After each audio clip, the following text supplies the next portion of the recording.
आपकी जय जय जोहार। घबराइए नहीं, आसपास सब महिला विधायक ही हैं इस बार। एक बार जो नारा आप लोग बार बार लगा रहे हैं ना कि एक तीर एक कमान, महिला पुरुष एक समान, तो यहाँ हमारी 5 महिला विधायक है आसपास की। तो भाइयों, आज के 33वां आदिवासी सांस्कृतिक एकता महासम्मेलन नेपानगर के इस छोटे से गांव चैनपुरा में आयोजित किया गया। मैं सबसे पहले हमारे देवी देवताओं को नमन करती हूं और हमारे क्रांतिवीरों को, टंट्या मामा, हमारे बिरसा मुंडा और इसी तरह से सभी हमारे क्रांतिवीरों को प्रणाम करती हूँ, उन्हें याद करती हूँ। और एकता परिषद के संस्थापक के रूप में आज भी हमको मार्गदर्शन देने वाले आदरणीय अशोक दादा को भी प्रणाम करती हूँ और समस्त हमारे जितने भी पूरे देश से आए हुए एकता परिषद के पदाधिकारी और सभी हमारे आदिवासी भाइयों और बहनों को जय जोहार और जय आदिवासी और आपके को प्रणाम करती हूँ।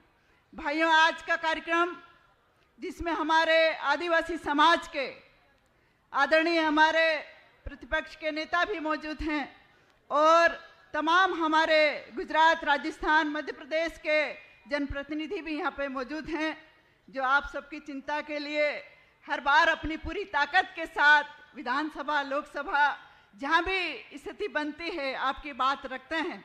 और आज का जो कार्यक्रम है, जहाँ दूर दूर से आदिवासी भाई यहाँ पर आए हैं, ये सभी अपनी महत्ता को समझें। ये सभी आदिवासी भाई पूरे भारत ही नहीं, विश्व की इस धरती के मालिक और मालिक के साथ पर्यावरण को बचाने वाला यदि कोई है तो हमारे आदिवासी भाई हैं। विश्व के वैज्ञानिक लोगों ने जो पर्यावरण की चिंता करते हैं, वो कह रहे हैं बार बार कि इस धरती को बचाना है तो आदिवासी समाज को इस धरती को दीजिए, तो ही इस धरती को आप बचा सकते हो।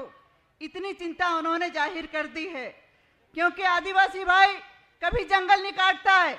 इल्जाम जरूर हमारे भाइयों पे लगता है, किंतु कोई और काट के ले जाता, वो कोई बर्बादी करता है और नाम हमारे आदिवासी भाइयों का होता है। ये बड़ी चिंता की बात है। पूरे आज की तारीख में हम देखें कि छत्तीसगढ़ की हंसदेव घाटी में जो जितने घना वन था उनको काटने का आदेश मिला, उसके खनिजों का दोहन करने का आदेश मिला और तमाम बड़े उद्योगपतियों को देने से जो नुकसान हमारे आदिवासी भाइयों के साथ हो, क्योंकि पलायन और वहाँ से विस्थापित होने वाला कौन है? हमारे आदिवासी भाई हैं। उनकी चिंता हम सबको करना पड़ेगी। दूर की बात नहीं करें, मध्य प्रदेश में आप देखिए, सीहोर जिला, हमारा ये क्षेत्र भी आवल के नाम से, रिजर्व टाइगर के नाम से या फिर अरावली पहाड़ियों के नाम से कौन विस्थापित हो रहा और किनके घर अपने धन दौलत से भर रहे हैं, ये विचार करने की बात है। हमारे अशोक दादा ने सही कहा कि हम सब इन सब की लड़ाई लड़ने के लिए पढ़ना जरूरी है। आज की पीढ़ी को शिक्षित होना जरूरी है और शिक्षित होकर अपने अधिकारों की बात हम सब करने लगे हैं, किंतु आगे बढ़ने के लिए हमारे पूर्वजों की इतिहास को देखना होगा, पढ़ना होगा, समझना होगा और संविधान में हमारे अधिकार बाबा साहब जो दे गए हैं, उन अधिकारों के साथ हम लोग लड़ाई लड़ेंगे तो निश्चित हमको मंजिल मिलेगी। क्योंकि ये बड़ा मंच है, पूरे देश से हमारे आदिवासी भाई आए हैं।